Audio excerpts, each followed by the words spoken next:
Zee 24 तास एक पाऊल पुढे। अहमदनगर जिल्ह्यातल्या राहता तालुक्यात कोल्हार भगवतीपूरमध्ये लागलेल्या आगीत लाखोंचं नुकसान झालंय। या आगीत 6 दुकानं भक्ष्यस्थानी पडली असून कुठलीही जीवितहानी मात्र सुदैवानं झालेली नाही। रात्री 10च्या सुमाराला ही आग लागली। शॉर्ट सर्किटमुळे आग लागल्याचा संशय व्यक्त करण्यात येतोय।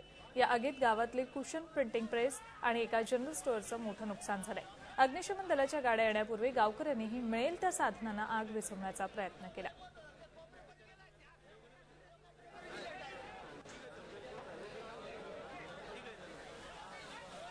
अहमदनगर जिल्ह्यातल्या राहता तालुक्यात कोल्हार भगवतीपूरमध्ये लागलेल्या आगीत लाखोंचं नुकसान झालंय। या आगीमध्ये 6 दुकानं जळून खाक झाली आहेत। शॉर्ट सर्किटमुळे ही आग लागल्याचा संशय व्यक्त केला जातोय।